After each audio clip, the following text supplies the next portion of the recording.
नमस्कार, ABP news पर हाजिर हूं मैं रोमाना इसार खान। नेताओं का विवादित बयान देना ये कोई नई बात नहीं है, लेकिन जब कोई नेता अपने आलाकमान की बात को भी नजरअंदाज कर दे तो फिर बात वाकई में बड़ी हो जाती है। बिहार के शिक्षा मंत्री चंद्रशेखर एक बार फिर से सुर्खियों में, और इस बार भी वजह वही विवादित बयान। रामचरितमानस को लेकर चंद्रशेखर ने फिर से ऐसी बात कह दी जिसने बिहार से लेकर दिल्ली तक सियासी महाभारत की नई शुरुआत कर दी। दरअसल बिहार के शिक्षा मंत्री चंद्रशेखर के निशाने पर इस बार भी वही धर्म ग्रंथ रामचरितमानस ही है। इस बार उन्होंने इस धर्म ग्रंथ की तुलना पोटेशियम साइनाइड से कर दी, मतलब जहर से कर दी। 14 सितंबर को पटना को हिंदी दिवस को लेकर कार्यक्रम आयोजित हुआ और यहां शिक्षा मंत्री ने रामचरितमानस को लेकर ऐसा बयान दिया जिसकी वजह से अब विवादों में है वो। चंद्रशेखर कह रहे हैं कि 55 तरह का व्यंजन परोस दिया जाए और उसमें पोटेशियम साइनाइड मिला दी जाए तो फिर क्या होगा। और हिंदू धर्म ग्रंथ का हाल कुछ ऐसा ही है। पोटेशियम साइनाइड जो कि एक तरह का जहर होता है जो सांस लेने में दिक्कत पैदा करता है, यानी बिहार के शिक्षा मंत्री की नजर में रामचरितमानस जहर है। हालांकि चंद्रशेखर ने जैसे ही रामचरितमानस की तुलना पोटेशियम साइनाइड से की, बीजेपी नेताओं ने उन पर हमले तेज कर दिए हैं। ऐसा पहली बार नहीं है जब रामचरितमानस या फिर सनातन को लेकर इस तरीके की बयानबाजी हो रही है। करीब एक साल से ऐसे बयान गाहे बगाहे सुनाई दे रहे हैं और हाल के दिनों में तो इनमें तेजी आई है। तमिलनाडु के मुख्यमंत्री स्टालिन के बेटे उदयनिधि ने सनातन को लेकर अभी पिछले दिनों चुभने वाली बात कही थी। सनातन धर्म को डेंगू, मलेरिया, कोरोना जैसी बीमारी करार दे दिया था। उनके समर्थन में डीएमके के कई नेताओं ने इसी तरीके की बयानबाजी की थी। ये नेता जानते हैं कि उनके बयान का समाज में एक बड़ा असर होगा और यही वजह कि अपने बयानों पर लगातार तर्क भी देते हैं। उत्तर प्रदेश में समाजवादी पार्टी के नेता हैं स्वामी प्रसाद मौर्य। वो भी अक्सर रामचरितमानस विरोधी बयान देते रहे, लेकिन अब उन्होंने सनातन की तारीफ की है। हालांकि अभी भी रामचरितमानस के विरोध में हैं। स्वामी प्रसाद मौर्य कह रहे हैं सनातन था, है और रहेगा, लेकिन जाति व्यवस्था मानवता के लिए अभिशाप और कैंसर से भी खतरनाक बीमारी है। तो सनातन के मुद्दे पर सभी की अपनी अपनी सोच है, अपने अपने वोट बैंक की चिंता भी नजर आती है। इस विवाद पर कल प्रधानमंत्री नरेंद्र मोदी ने पहली बार सार्वजनिक मंच से खुलकर अपनी बात रखी। जनसभा का मंच था और उसके जरिए प्रधानमंत्री नरेंद्र मोदी की तरफ से मध्य प्रदेश के बीना में सनातन के मुद्दे पर इंडिया गठबंधन पर जोरदार हमला बोला गया।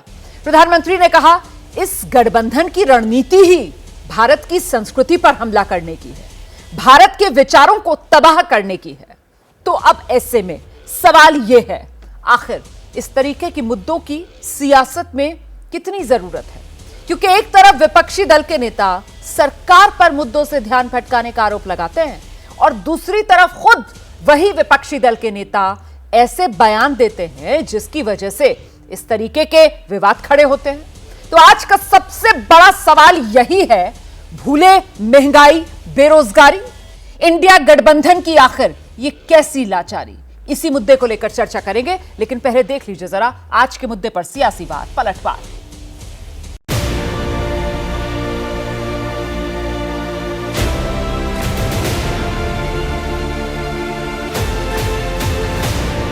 मेरी आपत्ति वहां है और रहेगी, जीवन भर रहेगी।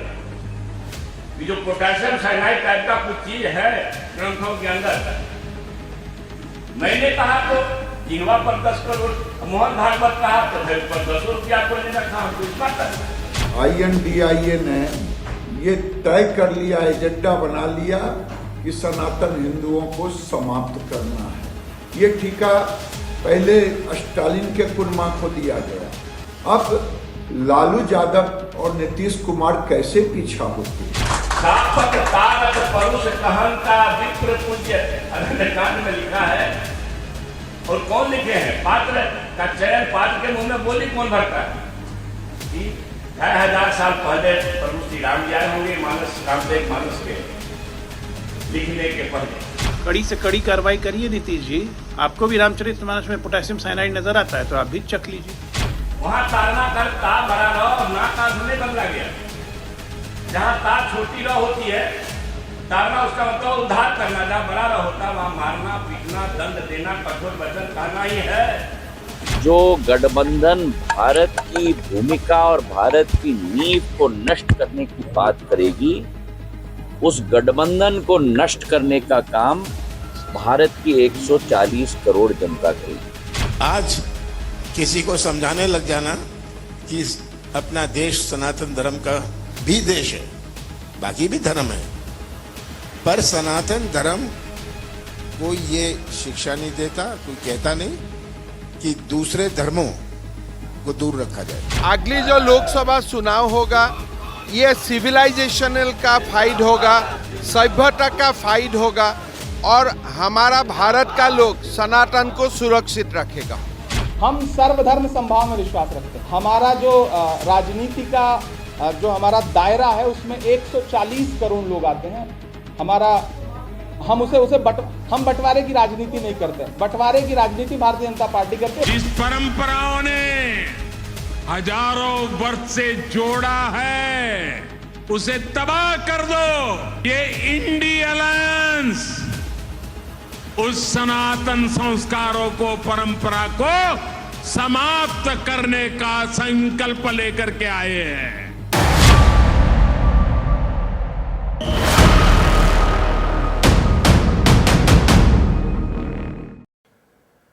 मैं आपका परिचय कराती हूँ खास मेहमानों से। बीजेपी के प्रवक्ता प्रेम शुक्ला हमारे साथ मौजूद हैं। आरजेडी के प्रवक्ता प्रोफेसर नवल किशोर हमारे साथ जुड़ रहे हैं। शिवसेना उद्धव गुट के प्रवक्ता हैं आनंद दुबे जी, वो हमारे साथ इस चर्चा में शिरकत कर रहे हैं। एलजेपी रामविलास पासवान गुट के प्रवक्ता धीरेन्द्र कुमार मुन्ना हमारे साथ मौजूद है।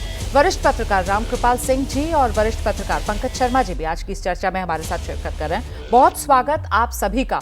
सबसे पहले मुझे लगता है नवल किशोर जी का रुख ही करेंगे और उनसे समझने की कोशिश करते हैं कि जब इंडिया गठबंधन में नवल किशोर जी ये तय किया जाता है, अभी जो समन्वय समिति की बैठक हुई थी कि साहब सनातन धर्म, किसी का भी अपमान, इस तरीके के मुद्दों से बचा जाएगा, बावजूद इसके रामचरितमानस को लेकर ये विषैले बोल, विषैली राजनीति आरजेडी के नेता क्यों कर रहे हैं सर?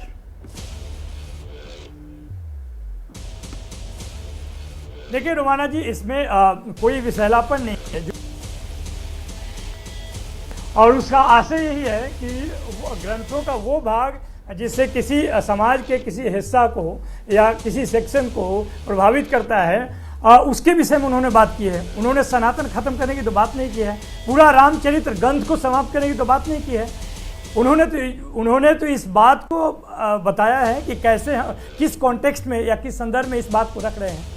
इसलिए हमें नहीं लगता है कि इसको सनातन से या रामचरितमानस से जोड़कर देखना चाहिए कि वो पूरा समाप्त करने की बात कही जा रही है। सर, अलग नजरियों से या तर्कों के साथ अगर रामचरितमानस का आप जिक्र कर रहे हैं, मैं कह रही हूँ किसी भी धर्म के ग्रंथ को देखा जाए तो उसमें बहुत सी ऐसी बातें हो सकती हैं जिस पर किसी ना किसी को आपत्ति हो सकती है, लेकिन ये हमारा संविधान हमें यही सिखाता है ना कि सबके धर्म का सम्मान करते हुए, सबके धर्म ग्रंथों का सम्मान करते हुए अपनी अपनी हदों, अपने अपने दायरों में रहना है।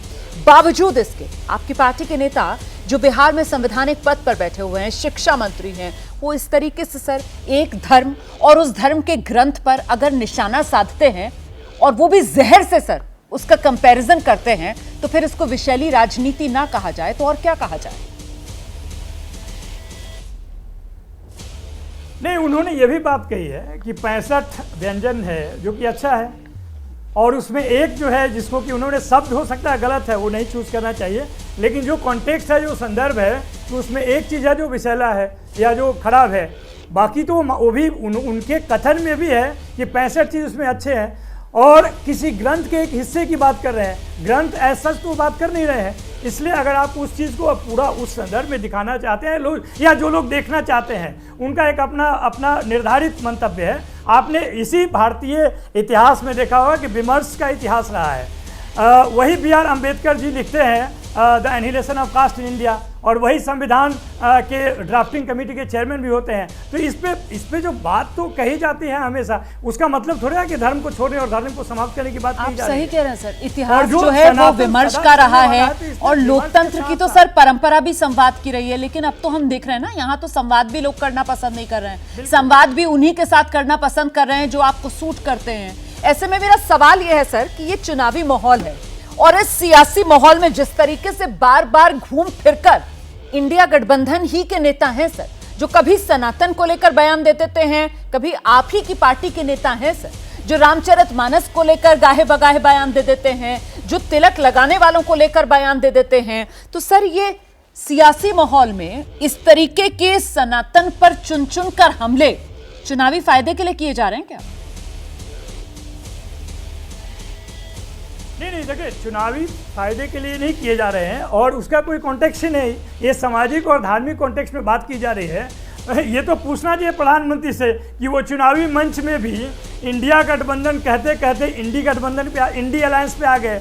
और उनसे ये भी सवाल पूछना चाहिए कि जिस तरह की बात वो मंच से कह रहे हैं वो शोभा नहीं देता उनको मुद्दों पे बात करनी चाहिए। वो सनातन खतरे में और बचाने वाले वही हैं, सनातन धर्म को मानने वाले लोग ही उसके विषय में जो उनकी कुरीतियाँ हैं उसके विषय में बात कह रहे हैं। वो बोल रहे हैं एक कॉन्टेक्स्ट में, उसको आप एकदम दिखाना कि सनातन के खिलाफ में है। ये तो आप पूछ सकते हैं भारतीय जनता पार्टी से कि क्या मजबूरी है कि कास्ट सेंसस केंद्रीय स्तर पे नहीं कराते हैं और बिहार स्तर पे वो राजी हो जाते हैं, और जब बिहार सरकार कराती है तो केंद्र सरकार और राज्य सरकार, केंद्र और राज्य की विपक्ष भाजपा के जो यूनिट है उसको रोकने में पूरी ताकत लगा देते हैं। ये तो पूछना चाहिए ना कि जब 1990 में 52% ओबीसी, जो कि वो भी हिंदू ही है, उसमें से बहुत लोग भाजपा का समर्थक भी है, क्यों कमंडल यात्रा निकाल दी है उसमें। ये सारी बातें जो है एक कॉन्टेक्स्ट में देखने की जरूरत है। और क्या बात है कि 2015 में मोहन भागवत कहते हैं कि आरक्षण की समीक्षा होनी चाहिए और एक सप्ताह पहले बोलते हैं, अभी एक सप्ताह कहते हैं कि बराबरी जब तक रहेगी तब तक आरक्षण होगी। ठीक है, आपकी बातों से एक कॉन्टेक्स्ट ये भी निकल रहा है, हो सकता है आप इससे सहमत ना हो, कि ये जो बयान दिए जा रहे हैं इस चुनावी माहौल में वो मंडल वर्सेस कमंडल की सियासत को धार देने के लिए दिए जा रहे हैं। मैं खैर आगे बढ़ रही हूँ और प्रेम शुक्ला जी का रुख कर रही हूँ। प्रेम शुक्ला जी, अगर आपने गौर से सुना हो सर, तो नवल किशोर जी ने अभी जो मैंने उनसे लास्ट सवाल किया था उसके जवाब में उन्होंने कहा कि साहब सनातन धर्म को मानने वाले अगर सनातन की कुरीतियों को लेकर कुछ कहते हैं तो इस पर किसी को आपत्ति क्यों हो। बीजेपी क्या ठेकेदार है सनातन की कि अगर कुरीतियों को लेकर भी सवाल उठाया जाएगा तो फिर ये सामने आ जाएंगे? इसका जवाब दीजिए सर। देखिए रोमाला जी, ठेकेदार ना तो हम हैं, ना ठेकेदार नवल किशोर जी है, ना ठेकेदार लालू प्रसाद यादव है, ना ठेकेदार चंद्रशेखर यादव है। आप कृपा करके मुझे बताइए किस जगह पर उन्होंने वक्तव्य दिया। चंद्रशेखर यादव बिहार हिंदी ग्रंथ अकादमी के कार्यक्रम में वक्तव्य दे रहे थे। अब हिंदी ग्रंथ अकादमी में रामचरितमानस की साहित्यिकता पर तो चर्चा कर नहीं रहे थे वो। अगर आप हिंदी ग्रंथ अकादमी में अगर वक्तव्य देने श्रीमान शिक्षा मंत्री गए हैं तो जो साहित्यिक मूल्यांकन है श्री रामचरितमानस का वो करना उनका अधिकार है। अब उनको अगर किसी उनके मन में कोई आशंकाएं हैं तो रामचरितमानस के मानस मर्मज्ञ इस देश में लाखों की संख्या में है, एक दो नहीं, और बिहार में भी लाखों की संख्या में मानस मर्मज्ञ हैं। बिल्कुल उनके मन में लगता है कि अगर किसी प्रकार की किसी भी चौपाई से, दोहे से, छंद से, सोरठा से उनके मन में लगता है कि आपत्तिजनक है जी, इसे पोटेशियम साइनाइड है, तो क्या उन्होंने किसी मानस मर्मज्ञ से उस विषय पर चर्चा की और अपने संदेह को निवारण करने का प्रयत्न किया? तो नहीं किया। और मैं पूरे दावे के साथ कहता हूं, चंद्रशेखर यादव जी को खुली चुनौती देता हूं कि मानस की किसी दोहे, चौपाई, सोरठा, छंद पर, किसी श्लोक पर अगर वो उनको आशंका है तो वो चर्चा करें और सिद्ध कर दें कि ये गलत है। लेकिन वो न चर्चा करते हैं न सिद्ध करते हैं। चूंकि रामचरितमानस जो है एक सनातन मानने वालों का धर्म ग्रंथ है, ठीक है, इसलिए और सनातन के विरुद्ध आप कुछ भी बोल दें तो आपकी पार्टियों की सहिष्णुता का स्तर जो है दीर्घ हो जाता है। आप कल्पना कीजिए, एक मुस्लिम व्यक्ति ने जो है, मैं 10 सेकंड मुझे और दे दीजिएगा, एक मुस्लिम व्यक्ति ने सुप्रीम कोर्ट गया, एक मुस्लिम व्यक्ति, उसने स्वयं का धर्मांतरण कर लिया और कहा कि कुरान शरीफ की बहुत सारी आयतें जो हैं ये आयतें जो हैं आपत्तिजनक है, हिंसा फैलाने वाली हैं, इसको निकाल दिया जाए। सुप्रीम कोर्ट ने क्या कहा? सुप्रीम कोर्ट ने कहा कि हमारा काम नहीं है, बिल्कुल ये हम नहीं कर सकते हैं, कहा ना सुप्रीम कोर्ट ने। हाँ। तो चंद्रशेखर यादव को लालू प्रसाद यादव ने संविधान में कौन सा विशेष अधिकार दे दिया है?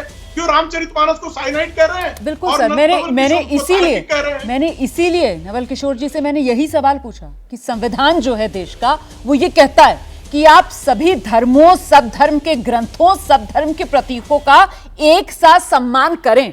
मैंने ये पूछा सर उनसे, और इस पर जो जवाब उनकी तरफ से दिया गया, उसको लेकर आप जो सवाल खड़े कर रहे हैं, इससे पहले मैं बाकी मेहमानों का रुख करूं, जवाब देना चाह रहे हैं यहाँ पर नवल किशोर जी, हाथ उठा रहे थे। नवल जी क्या जोड़ना चाह रहे हैं आप? 30 सेकंड में जवाब दे दीजिए, फिर मुझे बाकी मेहमानों का रुख करना है। देखिए प्रेम शुक्ला जी को यह बात कैसे समझ में आएगी? वो तो यहाँ पर एक रामायण को पब्लिश करने वाला पब्लिशर है, जो कि तारना का शब्द का अर्थ ही बदल देता है। जो पहले अर्थ था उसको हटाकर, पहले तारना का मतलब पीटना है, उसको शिक्षण बना देता है। अब बताइए, इस तरह का कार्यक्रम चले तो विमर्श और विचार भी नहीं हो, आप तो पूरा किताब ही बदल देंगे अपने हिसाब से। इसलिए देखिए बात ये नहीं है, और नहीं संदर्भ है, संदर्भ केवल कुरीतियों को लेकर है कि भाई अगर आपको ये नहीं मालूम है कि वही जाति किसी के लिए वरदान है और किसी के लिए अभिशाप है, वही किसी के लिए अपमान है, किसी के लिए सम्मान है, तो मतलब वही आप कोई ऊंच है, वही कोई नीच है। आप पूरी तरीके से डिफेंड कर रहे हैं। इनफैक्ट आप कह रहे हैं कि साहब जो कहा बिहार के शिक्षा मंत्री ने वो बिल्कुल सही कहा। हालांकि इस पर भी आप आगे आइएगा कि आप ही के साथी हैं गठबंधन में, जेडीयू वो उससे किनारा कर रहे हैं, वो इसको बिल्कुल डिफेंड नहीं कर रहे हैं। उनकी तरफ से सीख और सबक की दी जा रही है कि साहब किसी भी आस्था के साथ इस तरीके का खिलवाड़ मत कीजिए। मैं जरा जल्दी से आनंद दुबे जी का रुख कर लूं। रोमाना जी, मैं इनसे जी 10 सेकंड लीजिए आप, फिर मैं आ रही हूँ आनंद सर आपके पास। रोमाना जी, ताड़ना किसने बदल दिया? रामचरितमानस की कोई चौपाई किसने बदली? भावार्थ के संदर्भ में आप कह रहे हैं ना, तो कुरान शरीफ के 35 तरह के तर्जुमे हैं, तो क्या कुरान शरीफ बदल देंगे आप? कुरान शरीफ का तर्जुमा नहीं है। वेद के भावार्थ अलग अलग है कि नहीं? उपनिषद के भावार्थ अलग अलग है कि नहीं है? अब भावार्थ पर भी आप प्रतिबंध लगा देंगे। लालू प्रसाद यादव की पार्टी जो है वो भावार्थ करने पर भी प्रतिबंध लगा देगी। क्या बातें करते हैं नवल किशोर जी? ठीक है सर, ठीक है। मैं आनंद जी का रुख कर रही हूँ। आनंद जी, मैं आपसे समझना चाहती हूँ, उद्धव बाला साहेब ठाकरे शिवसेना का जो गुट है उसके प्रवक्ता हैं आप। बहुत गर्व से आप लोग कहते हैं कि साहब बाला साहेब ठाकरे की जो विरासत है और जो विचारधारा है उसी का परचम हम लोगों ने बुलंद किया है, और ऐसे में जिस गठबंधन में आप लोग शामिल हैं, इंडिया गठबंधन, उसी में आपके साथी हैं सर। कभी सनातन को लेकर, कभी रामचरितमानस को लेकर ये जिस तरीके के बयान सामने आ रहे हैं, परेशानी में डालते हैं ये बयान? आपको दिक्कत होती है ऐसे बयानों से?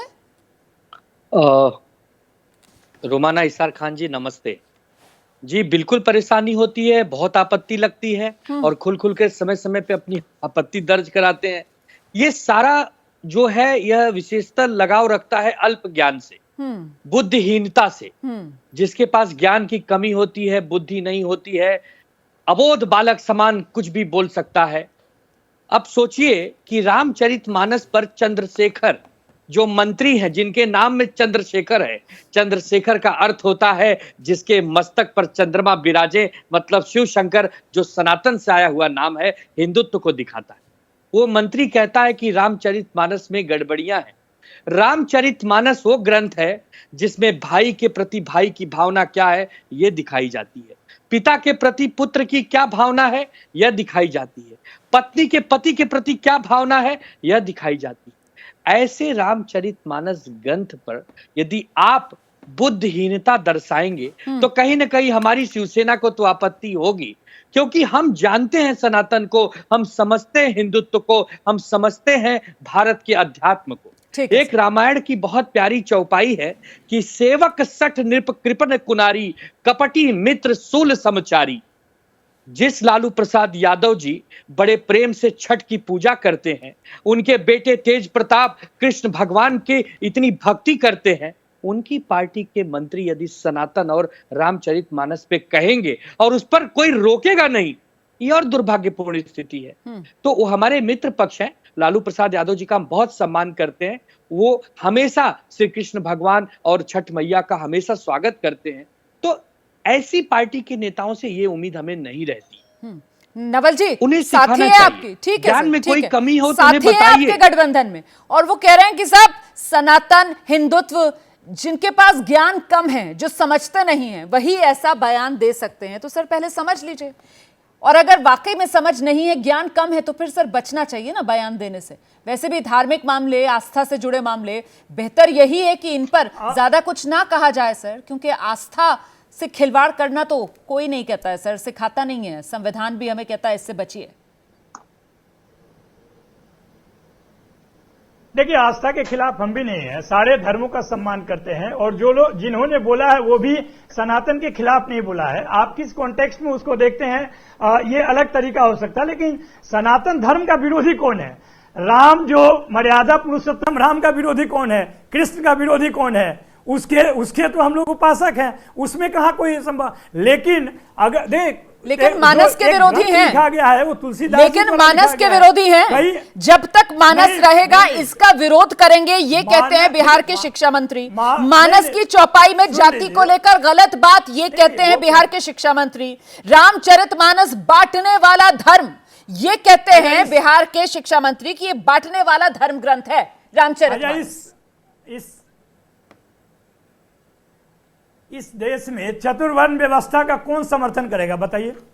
संविधान कहता है कि हर कोई समान है, बराबर है। संविधान के दायरे में जब हम देखते हैं कि अगर संविधान कहता है कि एवरीबॉडी इज इक्वल, तो उस इक्वालिटी को अगर कोई खंड या कोई चौपाई या कोई उसी कॉन्टेक्स्ट में बोला गया है, ऐसा भी नहीं है कि उस पर इस तरह का कोई बहुत ज्यादा आक्रामक होकर उसको सोचने का विचार अगर लगता है और वो दिखता है उसमें, तो क्यों नहीं बोलेगा? और उन्होंने विचार दिया, आप काउंटर विचार हमारे साथ ही दे ही रहे हैं, और आप भी दे सकते हैं, उसमें क्या दिक्कत है? नहीं, तो काउंटर विचार लेते हैं। मतलब है ना कि आप कह रहे हैं ना कि काउंटर विचार दे सकते हैं। धीरेन्द्र कुमार मुन्ना जी भी हमारे साथ मौजूद है। धीरेन्द्र कुमार मुन्ना जी, आपके पास इसका काउंटर विचार क्या है सर?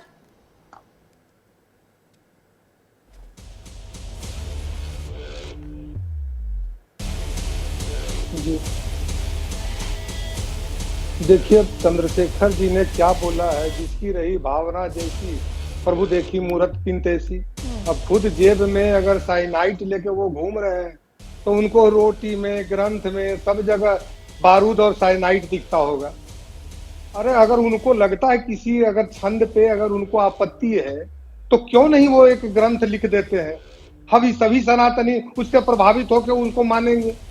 ये चुनाव के समय में इस तरह की बातें उलूल जुलूल करना, आप मानते, हम जानते हैं कि सारे लोग धर्म को मानते हैं, लेकिन महज चंद वोटों के लिए अगर इस तरह की बात करते हो, वो चाहे प्रोफेसर नवल हो, चाहे वो प्रोफेसर चंद्रशेखर हो, राजनीति के लिए इस तरह का नैतिक पतन नहीं होना चाहिए। इससे वोट नहीं बढ़ेंगे, निश्चित तौर पर आपको अपने ही नजरों में गिरना पड़ेगा। अभी दुबे जी आपके मित्र हैं, आपके बातों से सहमत नहीं है। मैं भी कहता हूं कि इसे राजनीति का विषय नहीं है। ये रामचरितमानस एक पवित्र ग्रंथ है, चाहे जिस भी धर्म का हो, कुरान हो, चाहे जो भी चीज हो, बाइबल हो, गीता हो, सबों का आदर करना चाहिए। और आपको वोट देने वाले क्या सनातनी नहीं है? आप उसके चौपाई पे एक छोटा सा चीज निकाल के, और वो भी चंद्रशेखर के पहले प्रोफेसर लगा हुआ है, कम से कम एक प्रोफेसर, आप भी नवल जी प्रोफेसर है, इस तरह की बात आप लोगों के मुंह से निकलेगी तो लोग क्या सोचेंगे?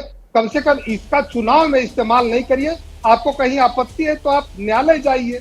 मेरा आप लोगों से आग्रह है, विनम्र आग्रह है, कि कम से कम अपने आने वाले पीढ़ियों के लिए कोई अच्छी शिक्षा देने का काम करे। राजनीति में सिर्फ और सिर्फ कुर्सी पाना ही मकसद नहीं है।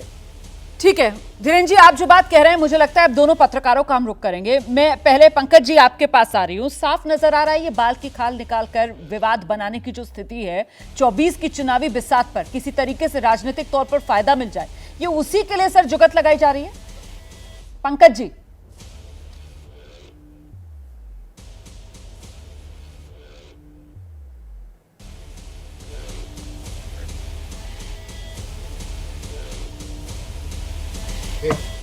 देखिए, बिहार के शिक्षा मंत्री लगता है थोड़े अर्ध शिक्षित हैं, इस बात में कोई दो मत नहीं है। और जो उनकी बात का बचाव कर रहे हैं वो भी पूर्णतः शिक्षित नहीं लगते।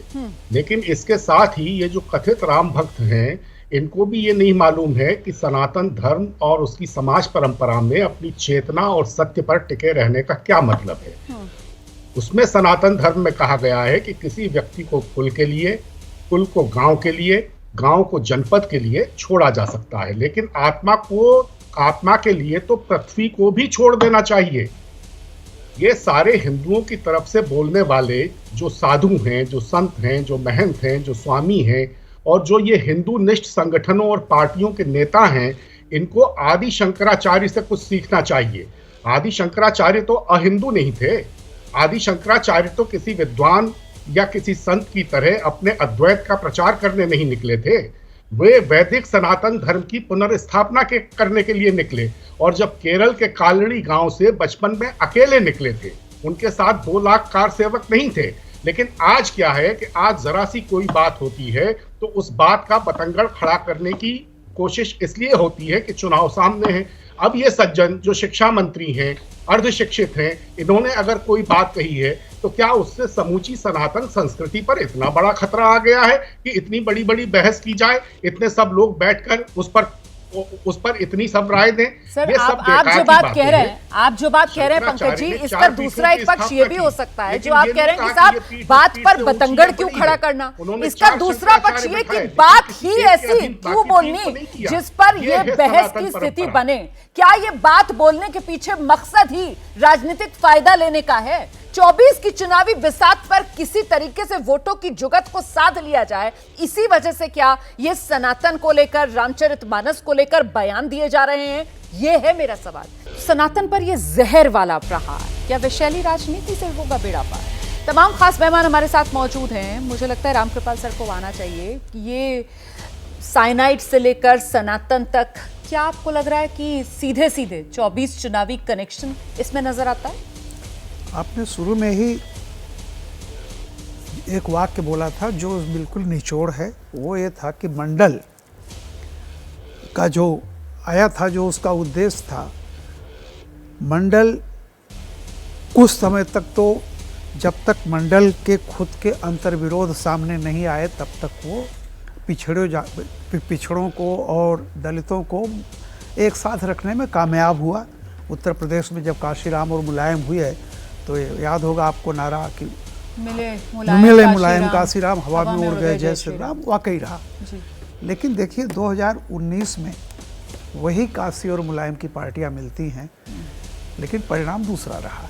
हुआ क्या है कि मंडल जब आया तो उसके जो जमीनी अंतर्विरोध सामने आते गए, तो वो मंडल का जो दही था उसको समय ने मथ दिया। उसमें से 2 चीज़ें निकली। क्रीम तो रह गया समाजवादी पार्टी के साथ, लेकिन मट्ठा जो था 37 से 38% वो चला गया 2012-14 में ही बीजेपी की तरफ, और वो 14 में, 17 में, 19 में, 22 में लगातार इंटैक्ट है। और अच्छी तरह से जानते हैं नॉर्थ इंडिया की पॉलिटिक्स और सारी चीज़ें जिस तरह की है कि जब तक वो अब लौट चलें तो उसको अपनी तरफ बुलाने के लिए एक छटपटाहट के तहत 500 साल से लोग रामचरितमानस पढ़ रहे हैं जी। सवाल इस बात का है कि इसको लेकर के ये तमाम नेता जयप्रकाश नारायण आंदोलन से पैदा हुए थे, लालू भी, नीतीश भी, रामविलास जी, जितने भी हैं, तब से लेके 50 साल हो गए। 50 साल से आज तक ये चौपाई आपको समझ में नहीं आई थी।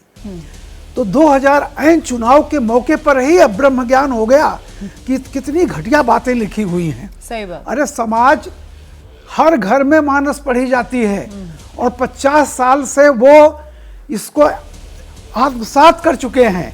अब वो जनता नहीं रही, जैसा मैंने कहा ना कि मिले मुलायम वाली और 2019। अब जनता इतनी सजग हो गई है, इलेक्ट्रॉनिक मीडिया सबके घर में जाता है, सब एक दूसरे, जो पढ़ा लिखा भी कम है वो विजुअल के सहारे सब कुछ जानता है। और मैं ये कहता हूँ कि अब बहुत देर हो चुकी है। वो 35 से 37% जो चला गया है उसके ज़मीनी कारण हैं। मलाई आप खाते रहे और उन लोगों को लुभावना ये करते रहे, उनकी स्थिति में कोई बदलाव नहीं आया।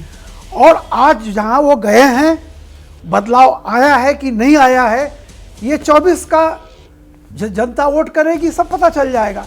लेकिन शुद्ध रूप से जो तमाम उसको जो उदय निधि से लेकर के यहाँ तक जो ये हो रहा है, उदय निधि मंडल को धार देने वाली जगह। मैं बताऊं आपको, उदय निधि तो बहुत सही है, क्योंकि तमिलनाडु में वहाँ उस तरह का पिछड़ों का अनुपात नहीं है, वहाँ दलितों की एक बहुत बड़ी संख्या है, और जो ईबी रामास्वामी नायकर पेरियार के समय से ही डीएमके के साथ रही है। ठीक है जी। तो वो जो पुत्र जी हैं वो तो बिल्कुल फोकस राजनीति है कि तमिलनाडु में हमको कोई चुनौती न मिलने पाए, न बीजेपी से न एआईडीएमके से।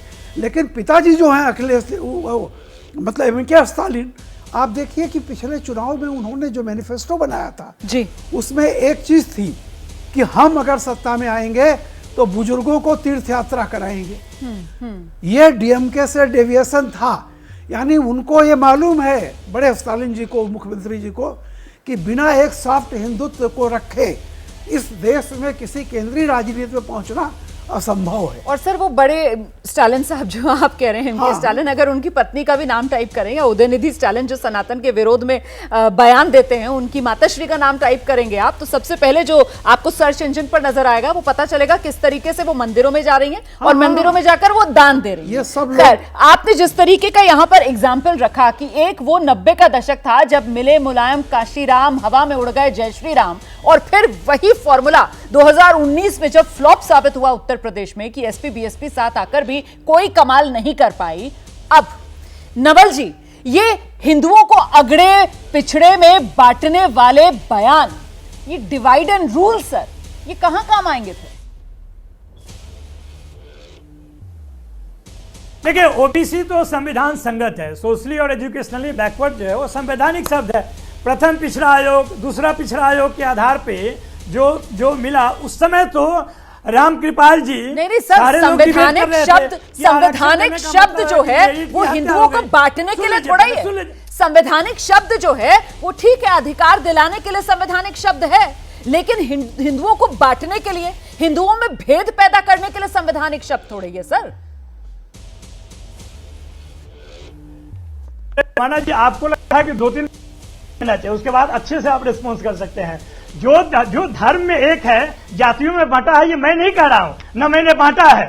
जातिगत विभाजन जो है, चतुर्वर्ण व्यवस्था जो है, वहां पर विदित है, और उसमें ऊंच नीच पहले से है। बाबा साहब अम्बेडकर ने जब हिंदू धर्म की परिभाषा दिया था तो कहा था ना, ये 4 मंजिला इमारत के तरह है जिसमें खिड़की दरवाजे तो है लेकिन सीढ़ियां नहीं है, जो जिस जात में पैदा लिया है उसी में मरेगा। ये मैं तो नहीं कह रहा हूं, ये अम्बेडकर जी बोले थे, आप खारिज कर दीजिए उसको। नंबर 1, मैं बोल रहा हूं फिर कॉन्टेक्स्ट में कि जब मंडल कमीशन लागू हुआ तो यही लोग डिबेट कर रहे थे कि मेरिट की हत्या हो गई, मेरिट का कत्ल हो गया। ईडब्ल्यूएस को जब सवर्ण आरक्षण मिला, किसी ने मेरिट की हत्या की बात नहीं की। ये दोहरापन चरित्र जो है वो भाजपाइयों का है या आरएसएस वालों का है, और जो भी प्रतिगामी सवर्ण है उसका है। प्रगतिशील सवर्ण जो है वो आज भी यह मानता है कि सामाजिक परिवर्तन होना चाहिए, और इस आधार पर परिवर्तन होना चाहिए जो विमर्श होगा। और विमर्श और डिबेट से भागते कौन है? प्रोफेसर साहब, आपसे तो बात कर रही हूँ, आराम से बात रखिए ना। जब ऐसे गेस्ट जोर जोर से चिल्लाकर बात रखते हैं सर, ऑडियंस को लगता है पता नहीं क्या हो गया, ये लोग तमीज से बात नहीं कर पा रहे हैं। आराम से बात रखिए। जी जी, मैं बस आपसे ये जानना चाह रही थी प्रोफेसर साहब कि आप यहाँ पर जिन बातों का जिक्र कर रहे हैं, जिस समय की बातों का आप जिक्र कर रहे हैं सर, तब से अब तक तो गंगा में बहुत पानी बह चुका सर। तब से अब तक तो सर पानी इस रूप में बह चुका जिसका जिक्र वोट बैंक के हिसाब से यहाँ पर अभी रामकृपाल जी ने कहा कि अब उस तरीके का भेद समाज में है नहीं। अब हर किसी में एस्पिरेशंस हैं, और बीजेपी उन एस्पिरेशंस को कहीं ना कहीं अंजाम तक पहुंचाने में सक्षम नजर आ रही है। अलग अलग जातियों को, और इसी वजह से वो बढ़ चढ़कर बीजेपी के लिए वोट डालते हुए नजर आ रहे हैं सर। नहीं, क्या इसी से डरकर वो जातियां बटी रहें, ये बयान दिए जा रहे हैं, ये इतिहास याद दिलाया जा रहा है? यही तो मेरा सवाल है आपसे। नहीं, बिल्कुल नहीं। आप देखिए ना, जो कमंडल लेकर निकले थे, हिंदू धर्म को हिंदुत्व बुला दिए। हिंदुत्व तो पॉलिटिकल टूल्स है, हिंदुत्व कौन सा धर्म है आप बताइए? राष्ट्रवाद है हिंदुत्व का जो है, जो कि जीने का तरीका है। सुप्रीम कोर्ट और खुद भाजपा के बहुत बड़े बड़े नेता लोग बोले हैं, उसको कैसे वो पॉलिटिकल टूल बनाकर। अच्छा, मुद्दे पे बात करना है तो प्रधानमंत्री जी छत्तीसगढ़ मध्य प्रदेश में चुनावी मन से सनातन धर्म की क्यों बात कर रहे हैं? वो बात क्या कर रहे हैं सर? वो तो आप लोगों को घेर रहे हैं, इसमें इंडिया अलायंस को घेर रहे हैं। वो तो कह रहे हैं ये इंडिया गठबंधन, इसकी मैं पोल खोल देता हूँ, ये गठबंधन बना ही सनातन और हिंदुओं के विरोध में। मैं जरा सा, आप जिस बात का जिक्र करें जवाब ले लेते हैं। प्रेम शुक्ला जी हमारे साथ मौजूद है। प्रेम शुक्ला जी, अब सवाल फिर ये बड़ा हो जाता है सर कि ये सनातन, साइनाइड, सियासत जो है, ये 24 में फिर किस पर आएगी आफत सर? अगर सियासत का मिजाज यही रहेगा तो? देखिए, आफत तो वो लोग बोल ले रहे हैं जो बारंबार सनातन के लिए अपशब्दों के प्रयोग को अपना जन्मसिद्ध अधिकार समझ रहे हैं। अभी आदरणीय रामकृपाल जी ने बहुत अच्छी बात कही कि 90 के दशक में मिले मुलायम काशीराम, हवा में उड़ गए जय श्री राम का नारा लगा। ये नारा लगा 1993 में, सही। लेकिन 1995 आते आते हुआ क्या? लड़े मुलायम काशीराम, रक्षा के लिए खड़े हो गए जय श्री राम। अगर ब्रह्मदत्त द्विवेदी नहीं खड़े हुए होते जय श्री राम बोलते हुए, तो सुश्री मायावती को नवल किशोर जी की पार्टी के समधी मुलायम सिंह यादव के परिवार ने निपटा देना था। तो भाई आप जो है पिछड़ा समाज, दलित समाज की हत्या क्यों कर रहा है? तो मुझे बताइए जरा, इसको इस युद्ध को क्या माने? दूसरी बात जो बार बार करे, मंडल का विरोध भारतीय जनता पार्टी ने कभी नहीं किया। भारतीय जनता पार्टी के पहला अधिवेशन है, उसमें भी मंडल आयोग की इतना हास्यास्पद लागू करने का प्रस्ताव शुक्ला जी कभी मुझे छोटा सा ब्रेक लेना है, मुझे छोटा सा ब्रेक लेना है बस। कार्यक्रम के आखिरी पड़ाव में जब हम पहुंचेंगे तो अब इसी मुद्दे पर बात करेंगे कि यूं तो विपक्ष की तरफ से बार बार कहा जाता है कि साहब महंगाई की बात कीजिए, बेरोजगारी की बात कीजिए, लेकिन जब धर्म चिल्लाएंगे तो फिर क्या मुद्दे हवा नहीं हो जाएंगे? कार्यक्रम के बिल्कुल आखिरी हिस्से में हम मौजूद हैं। सभी मेहमानों से एक ही सवाल और बिल्कुल संक्षेप में जवाब। धर्म चिल्लाएंगे, मुद्दों से ध्यान भटकाएंगे, किसकी सियासत को फायदा पहुंचाएंगे? इंडिया अलायंस या फिर एनडीए? पंकज जी।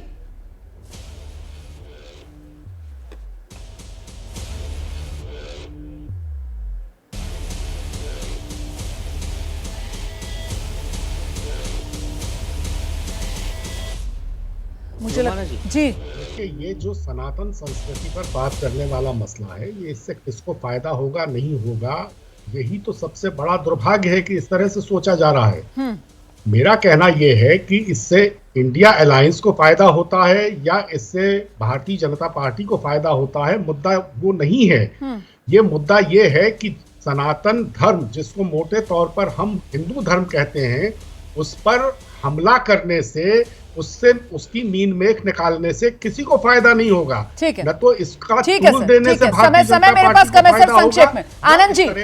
आनंद जी आपकी नजर में किसको फायदा, किसको नुकसान? रोमाना जी देखिए, बात अभी कमंडल मंडल की हो रही थी, सामाजिक समरसता की हो रही थी। श्री राम भगवान से बड़ा सामाजिक समरसता का प्रतीक कौन है? उनके बचपन के बाल सखा निषाद राज जी, उनके साथ गुरुकुल में पढ़े, और जब उनका राज्याभिषेक हुआ बगल वाली सीट की वीवीआईपी कुर्सी पर वो बैठे।